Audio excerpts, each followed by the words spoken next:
पिता से ही सुख संपदा, माँ से है संसार। जिस घर में न रहे वो घर है बेकार। नमस्कार, आज की कहानी है 2 वक्त की रोटी। आज विकास पूरे 1 हफ्ते बाद अपने घर लौटा था और अपने माँ के लिए बहुत सारी चीजें खरीद लिया था, क्योंकि माँ की बहुत इच्छा थी कि उसे बनारसी साड़ी पहननी है। अब बेटे ने अपनी माँ के इच्छा अनुसार सारी चीजें खरीद ली थी। अब घर में कदम रखते ही माँ माँ कह के पुकारने लगता है कि माँ कहाँ हो, देखो तुम्हारे लिए मैं क्या लाया हूँ। लेकिन कोई उत्तर नहीं मिलता। घर में एकदम सन्नाटा था। कुछ ही समय बाद उसका जी घबराने लगता है, उसके हाथ पांव फूलने लगते हैं। माँ माँ कहते हुए उसकी बेचैनी बढ़ने लगती है। माँ का कोई पता नहीं चल रहा था। अब घबराहट में जल्दी से पूरे कमरे में देखता है। पूरे घर में माँ कहीं नहीं दिखती, लेकिन एक कमरा बाहर से बंद था। अब वह देखकर विकास काफी घबरा जाता है। उसकी बेचैनी बढ़ने लगती है। उस कमरे को खोलने के लिए हाथ बढ़ाता है। कमरे को खोलते समय उसके हाथ भी कांप रहे थे। जल्दी से दरवाजे को खोलकर अंदर जाता है। कमरे में एक कोने में उसकी बूढ़ी माँ डर के मारे चिपकी हुई हैं, दुबकी हुई हैं। और जैसे ही विकास अपनी माँ को छूता है तो उसकी माँ चिल्लाने लगती है, नहीं बहू, मुझे मत मारो। बहू, मैंने कुछ नहीं किया। बहू, मेरी कोई गलती नहीं है। अब इस प्रकार से वह बूढ़ी माँ चिल्लाने लगती है, तड़पने लगती है, मारे डर के कांप रही थी। अपनी माँ की यह हालत देखकर विकास भी पूरी तरह से चौंक जाता है। उसे तो कुछ समझ नहीं आता कि ये हो क्या रहा है। मेरी माँ की ये दशा कैसे हो गई। अब जल्दी से अपनी माँ को सहलाते हुए, उनका हाथ पकड़ते हुए कहता है, माँ, मैं विकास हूँ, आपका बेटा। माँ, आप देखिए ना, मेरी तरफ देखिए, मैं आपका बेटा हूँ। अब अपने बेटे का स्पर्श पाकर बिमला जी शांत हो जाती हैं और अपने बेटे को पकड़कर रोने लगती है। मानो कितने दिनों बाद उनका बेटा उन्हें मिला है और उस बेटे को अपनी माँ मिली है। उसके मन में बस यही चल रहा था, मेरे माँ के साथ ये किसने किया, माँ की यह हालत कैसे हुई। अब जल्दी से अपने माँ को पकड़कर कमरे से बाहर लाता है, उन्हें बिस्तर पर बिठाता है। देखता है माँ के पूरे शरीर पर जगह जगह चोट के निशान हैं। वो चोट के निशान इतने गहरे थे कि चमड़ी तक काली पड़ गई थी। उनके बाल बिखरे हुए थे, साड़ी फट गई थी, पैर का एक पाजेब टूट गया था। बेटा यह देख के तुरंत अपनी माँ का बाल ठीक करता है, नौकर को आवाज लगाता है। नौकर कहीं बाहर गया था। अब कुछ देर बाद वो भी आ जाता है और विकास नौकर से कहता है कि श्याम, जल्दी से माँ के लिए कुछ खाना बनाओ। श्याम जल्दी से खाना बना कर लाता है। अब रवि अपनी माँ को नहला धुला के उन्हें अच्छे से खाना खिलाता है। खाना खिलाने के बाद उन्हें दवाइयाँ देता है और बिस्तर पे बैठकर अपनी माँ के सर को अपने गोद में रख लेता है और सहलाने लगता है। बहुत सारी चिंता में डूब जाता है। अपने बेटे का स्पर्श पाकर, उसका प्रेम पाकर उस माँ को नींद आ चुकी थी। जो शरीर अब तक कांप रहा था, वो शरीर अब पूरी तरीके से ठीक हो चुका था। बेटे को राहत मिली कि चलो माँ कम से कम सो गई। अब माँ को सुलाने के बाद विकास रूम के बाहर आता है। तभी दूसरे रूम से उसका छोटा सा बेटा डरा सहमा बाहर निकलता है और अपने पापा को सामने देखकर उनके गले लग जाता है, अपने पापा से चिपट जाता है। विकास ने पूछा, क्या हुआ बेटे, दादी को किसने मारा और तुम रो क्यों रहे हो। कुछ देर तो वह बच्चा कुछ नहीं बोला, लेकिन विकास के बहुत प्यार से पूछने पर उस बच्चे ने सारी बातें कह सुनाई। सारी बातें सुनने के बाद उसके तन बदन में जैसे आग लग जाती है। कमरे में जाकर फूट फूट कर रोने लगता है। वो तो जानता था कि मेरी पत्नी मेरी माँ को पसंद नहीं करती है, उन्हें देखना नहीं चाहती, लेकिन मेरी पत्नी इतने हद तक गिर जाएगी, यह उसने कभी नहीं सोचा था। अपने सामने अपने पिता की लगी तस्वीर को देखकर रोने लगता है और हाथ जोड़कर उनसे कहता है, पिताजी, आप क्या चले गए मुझे छोड़कर, मेरी दुनिया ही उजड़ गई। इस दुनिया को छोड़ने से पहले मैंने आपको वादा किया था कि मैं माँ का ख्याल रखूंगा, उसे किसी प्रकार का दुख नहीं होने दूंगा, हर पल उनके साथ रहूंगा। लेकिन पिताजी, मैं अपने वचनों पर खरा नहीं उतर पाया। मुझे क्षमा कर दीजिए, मुझे माफ कर दीजिए। आज मेरी माँ की हालत मेरे वजह से हुई है। विकास के पिता रमेश जी एक कार्यालय में प्राइवेट नौकरी करते थे। उनके 2 बच्चे थे, विकास और रूबी, और बिमला जी उनकी पत्नी बहुत ही सीधी स्वभाव की और अच्छे व्यक्तित्व वाली गृहिणी थी। हर सुख दुख में वो अपने पति का साथ दिया करती थी। प्राइवेट नौकरी होने के बाद भी वो अपने बच्चों को अच्छे से पढ़ाते हैं, लिखाते हैं, बड़ा करते हैं, अपने बच्चों को अच्छा संस्कार देते हैं। बिमला जी भी बड़े ही जतन से अपने पूरे परिवार को संभाले हुए थी। अपने पति से लेकर बच्चों तक का सबका ख्याल रखती। जब दोनों बच्चे पढ़ लिख कर बड़े होते हैं तो विकास की अच्छी सी सरकारी नौकरी लग जाती है। बेटी भी शादी करने के लायक हो गई थी। अब रमेश जी ने अपनी बेटी रूबी का शादी एक अच्छा सा खानदान देखकर कर दिया और इसी तरह से विकास का भी शादी एक सुंदर सी लड़की को देखकर कर दिया गया। अब उनकी बहू आ चुकी थी। बेटा भी सरकारी नौकरी वाला था। सब कुछ ठीक था। वो सोच रहे थे चलो सब कुछ अच्छा है, अब हमारा जीवन अच्छे से गुजरेगा।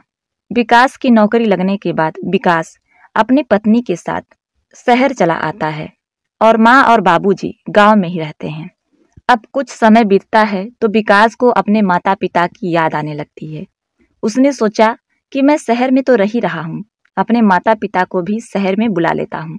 गांव में बेचारे कब तक अकेले रहेंगे। विकास बहुत ही अच्छा और संस्कारी लड़का था। अपने माता पिता के हर बात को मानता था, उनकी सेवा करता था। अब विकास अपने माता पिता को शहर बुला लेता है, लेकिन उसकी पत्नी को यह बिल्कुल भी मंजूर नहीं था कि उसके सास और ससुर उसके घर आएं। वह तो हमेशा उनको देखकर जला करती थी। कहती थी गांव गंवार के लोग मुझे नहीं पसंद है, इनके रहने का स्टाइल, खाने का स्टाइल मुझे बिल्कुल भी पसंद नहीं, इन्हें गांव में ही क्यों नहीं छोड़ देते।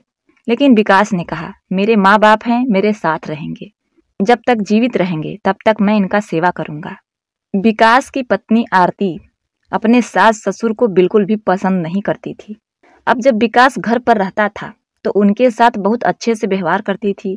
माँ जी ये खा लीजिए, पिताजी वो खा लीजिए, माँ जी आपका क्या खाने का मन है कहिए मैं बना देती हूँ, या फिर नौकर को कहकर बनवा देती हूँ। इसी तरीके का नाटक वह करती रहती थी।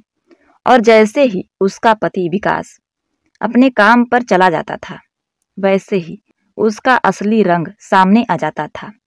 तुरंत अपने सास ससुर को प्रताड़ित करने लगती थी। दिन भर तानों की बौछार किया करती थी। खाने के नाम पर दाल और रोटी, सब्जी का तो कोई पता नहीं। बेचारा नौकर चोरी छुपे सब्जी वगैरह दे दिया करता था तो उसको भी डांट पड़ती। अब ना चाहते हुए भी दोनों पति पत्नी को वो सारी चीजें खानी पड़ती। वो जानते थे कि उनका बेटा बहुत ही अच्छा है, उनका बेटा लायक है, लेकिन अपने बेटे को कुछ नहीं कहते थे। बहू के बारे में कुछ नहीं कहते थे कि घर में अनायास ही कलह होगा, झगड़े होंगे, बेटे को बताने की क्या जरूरत है। अब इसी तरह वो लोग चुपचाप सारी जातियां सह रहे थे। बेटा भी अपने काम से वापस आता तो देखता माता पिता के मुंह मुरझाए हुए हैं। पूछता पिताजी क्या दिक्कत है, क्या परेशानी है, कुछ बुझे बुझे से लग रहे हैं। तब रमेश जी कुछ नहीं बताते। क्या बताते कि बेटा मेरे साथ क्या जातियां हो रही है, वो कुछ नहीं कहते, चुपचाप रहते। तो विकास को यही समझ में आता कि हो सकता है गांव से शहर आने की वजह से शहर में गांव के जैसा वातावरण नहीं है, तो पिताजी को यहाँ अच्छा नहीं लग रहा है, माँ का यहाँ मन नहीं लग रहा है, इसीलिए वो थोड़ा उदास रहते हैं। अब विकास के ना रहते भर में धीरे धीरे सारी चीजें बद से बदतर होने लगती हैं। बहू आरती उनसे घर का काम तक करवाने लगी। बाबूजी जरा पोछा लगा दीजिए, माँ जी सब्जी काट दीजिए, माँ जी मुझे शॉपिंग पर बाहर जाना है, जरा खाना बना के रखिएगा। इसी तरीके की चीजें वो करवाने लगती है। रमेश जी और बिमला जी को सुबह के नाश्ते में दलिया देती थी और दोपहर को दाल रोटी। अब इतने में ही शाम होते होते उन लोगों को भूख लग जाया करती थी। नौकर के होते हुए भी आरती अपने सास और ससुर से घर का सारा काम करवाती रहती थी। नौकर कहता कि बाबूजी मत करिए, मैं कर देता हूँ, लेकिन रमेश जी अपनी बहू के डर की वजह से अपने नौकर को अपना काम नहीं देते, खुद करते थे। एक दिन रमेश जी टेबल पर बैठकर अपना दलिया खा रहे थे। तब बिमला जी ने कहा, रोज रोज आपको यह दलिया कैसे खवाता है, कैसे खा लेते हैं आप? रमेश जी बोलते हैं, क्या करूं, खाना ही पड़ेगा। मेरा भी मन करता है कि मैं भी कुछ मसालेदार और चटक खाना खाऊं, लेकिन बहू है कि दिन रात दाल रोटी नाक में दम कर रखी है। बिमला जी ने कहा, मुझे तो यह नहीं खाया जाता। सुबह का दलिया, दोपहर में दाल रोटी और शाम होते होते मुझे भूख लग जाती है। तभी बिमला जी ने नौकर से कहा कि हमारे लिए थोड़े पोहे बना देना, मेरा पोहे खाने का मन कर रहा है। कितने दिनों से सादा खाना खा खाकर उब गई हूँ। अब नौकर जल्दी से इधर उधर देखकर चोरी छुपे पोहे बना देता है और माँ और बाबूजी को परोस देता है। माँ बाबूजी उस पोहे को खा लेते हैं। अब कुछ ही देर बाद आरती घर में आती है और घर में पोहे की सुगंध आते हुए देखकर उसने नौकर से कहा, तुमने कुछ बनाया है? नौकर ने कहा, जी दीदी, मैंने पोहे बनाए थे। मेरे पूछे बिना तुमने कुछ बनाया क्यों? अगर आज के बाद तुमने अपनी मर्जी से कुछ भी बनाया तो अपना बोरिया बिस्तरा बांध कर तैयार रखना इस घर से निकलने के लिए, क्योंकि मेरे पूछे बिना इस घर में कुछ नहीं बनेगा। इन लोगों को जो खाना मैं दे रही हूँ वही खाना होगा, नहीं तो चुपचाप अपने गांव चले जाएं। अब इस पर बिमला जी को रहा नहीं जाता। उन्होंने कहा, बहू, पहले तुम कितनी बदतमीजी से बात करती हो, तुम्हारे अंदर संस्कार नाम की चीज नहीं है, और ऊपर से हमारे बेटे की कमाई ही हमें खाने नहीं देती, उसके सामने तो नाटक करती रहती हो, माँ जी बाबूजी करती रहती हो। उसके चले जाने के बाद हमें उलाहने देने लगती हो, घर का सारा काम करवाती हो, और खाने में सिर्फ दलिया और दोपहर को दाल और रोटी। अरे कम से कम अचार तो दे दिया करती। अचार को भी बंद करके फ्रिज में रख दिया है, फ्रिज को ताला लगा दिया है। अरे किचन में भी घुसने नहीं देती। ये तो शुक्र मनाओ कि मैं अपने बेटे को कोई भी बात नहीं बताती हूँ। अगर जिस दिन मैंने बता दिया उस दिन तुम्हारी खैर नहीं। अब इस पर आरती भड़क उठती है और कहती है, आप लोग की जबान ज्यादा चल रही है तो जल्दी से मेरे घर से निकलिए अभी के अभी, और मेरा पिंड छोड़िए। मैं भी चाहती हूँ कि आप लोग इस घर से चले जाइए। जीना हराम कर रखा है आप लोगों ने। गांव देहात के गवार लोग, आप लोगों का रहने का खाने का स्टाइल मुझे बिल्कुल भी पसंद नहीं है। यहाँ तक कि मुझे आप लोग भी नहीं पसंद है। न जाने कहाँ से मेरे सर पर आकर बैठ गए। एक सांस में बिना रुके आरती अपने सास ससुर को न जाने क्या क्या कह सुनाती है। बहू के बदतमीजी को देखते हुए रमेश जी का धैर्य टूट पड़ता है। बहू के बदतमीजी को देखते हुए रमेश जी बौखला उठते हैं और बहुत गुस्सा हो जाते हैं और कहते हैं, अब हम इस घर में एक पल भी नहीं रहेंगे। जब शाम को विकास घर आता है तो रमेश जी ने कहा, बेटा, हम लोग अपने गांव जाना चाहते हैं, यहाँ पर हम नहीं रहेंगे। विकास ने कहा, पिताजी, क्या दिक्कत है आपको? सब कुछ तो ठीक है, यहाँ पर रहने में क्या दिक्कत है, रहिए ना। वैसे भी आप लोग यहाँ नहीं रहेंगे तो मुझे अच्छा नहीं लगेगा। रमेश जी ने कहा, बेटा, अच्छा लगने वाली बात नहीं है। हमें इस शहर का हवा पानी पसंद नहीं, हम तो गांव में ही ठीक थे। रमेश जी अपने बेटे को असली बात तो बताते ही नहीं। सोचते हैं घर में झगड़ा होगा, इसी कारण बिना कुछ कहे बात को इधर उधर कर देते हैं। माँ और बाबूजी के जिद के आगे विकास को झुकना पड़ता है। विकास ने अपने माँ बाबूजी को गांव छोड़ दिया और वहीं पर एक नौकरानी को उनकी सेवा के लिए लगा दिया और हर महीने अपनी पत्नी से छुप छुप कर पैसे भेजता रहता। गांव में रमेश जी और बिमला जी हंसी खुशी रहने लगते हैं। कुछ ही समय के बाद उनका स्वास्थ्य भी सुधरने लगता है। जो काम वाली नौकरानी थी वह भी बहुत ही अच्छी थी, उनका पूरे तन मन से ख्याल रखती थी। तब रमेश जी उससे कहते थे, बेटा, तुम्हें पैसे की और ज्यादा जरूरत हो तो मांग लेना, तुम्हें कोई भी मदद की जरूरत हो तो हमसे बिना हिचकिचाए कहना। इसी तरीके से दोनों पति पत्नी का जीवन गांव में गुजर रहा था। जिंदगी अच्छी चल रही थी, सब कुछ अच्छा था, लेकिन नियति को कुछ और मंजूर था। कुछ ही समय बाद एक दिन अचानक रमेश जी को हार्ट अटैक आता है और उनकी मृत्यु हो जाती है। वो भरी दुनिया में बिमला जी को अकेला छोड़कर जा चुके थे। बिमला जी तो पूरी तरीके से अकेली हो गई थी। एक दिन विकास अपने माँ के पास आता है उनसे मिलने के लिए, तो देखता है माँ अकेली सी चारपाई पर पड़ी हुई हैं, एक टकटकी लगाए हुए दीवार को देख रही हैं। अपनी माँ की ये हालत देखकर आंखों में आंसू आ जाते हैं। उसने कहा, माँ, अब मैं तुम्हें यहाँ नहीं रहने दूंगा, तुम मेरे साथ चलो। यह अकेलापन अच्छा नहीं है माँ, तेरे बेटे के रहते हुए तू अकेली रहेगी, मेरे साथ चलो। बेटा पूरी तरह से जिद पर आ जाता है और अपनी माँ को लेकर शहर चला जाता है। अब शहर जाने के बाद अपनी माँ का पूरी तरीके से देखभाल करने लगता है। उसे तो ये पता था कि उसकी पत्नी को उसकी माँ बिल्कुल भी पसंद नहीं है, लेकिन एक दिन विकास को किसी जरूरी काम से, ऑफिस के काम से 1 हफ्ते के लिए बाहर जाना पड़ता है। उसका जाने का मन नहीं था, लेकिन काम तो है ही, जाना पड़ेगा। अब वह 1 हफ्ते के लिए बाहर चला जाता है। इसी तरीके से 2-4 दिन बीत जाते हैं। अब बिमला जी की नौकरानी उनके पास शहर आती है और कहती है, दादी, आपने कहा था मुझे जब जरूरत पड़ेगी मैं पैसे मांग लूं। दादी, मेरे बेटी की शादी है, कुछ पैसे चाहिए। अब बिमला जी के पास तो पैसे नहीं थे, लेकिन उनके गहने थे, उनके जेवर थे। तो उन्होंने सोचा कि मेरे पास पैसे नहीं हैं, मेरे जेवर हैं जो मेरी शादी के वक्त मेरे सास ससुर ने मुझे दिए थे। अब बिमला जी तुरंत अपने कमरे में जाती हैं और पेटी से उस गहनों को निकाल कर लाती हैं और अपने नौकरानी को दे देती हैं। अब नौकरानी उस गहनों को लेकर अपने घर चली जाती है। अब जब आरती को पता चलता है कि उसकी सास ने उस गहनों को नौकरानी को दे दिया, तब तो वह आग बबूला हो जाती है, गुस्से के मारे लाल पीली हो जाती है और बगल में रखी हुई एक छड़ी को उठाकर अपने सास पर दनादन एक पर एक वार करने लगती है। बालों को खींच खींच कर मारती है। आरती चाहती थी कि वो गहने उसको मिले, उसकी सास ने उस गहनों को नौकरानी को क्यों दिया। अब इसी कारण अपनी सास को बहुत मारती है और मारकर एक कमरे में बंद कर देती है। विकास अपने पिता के तस्वीर के सामने बैठकर रो ही रहा था। तब तक उसकी पत्नी की आवाज आती है और कहती है, बुढ़िया, तू अभी तक रोई ही जा रही है, तेरी सिसकियां अभी तक बंद नहीं हुई। यह आवाज सुनकर विकास कमरे के बाहर आता है।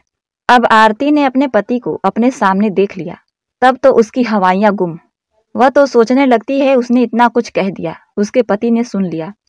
अब विकास बिना रुके तड़ातड़ एक पर एक थप्पड़ों की बौछार अपनी पत्नी पर कर देता है और कहता है, तुम्हारी हिम्मत कैसे हुई मेरी माँ को छूने की? मेरे ना रहने भर में तुम मेरे माँ के साथ ऐसा करती थी।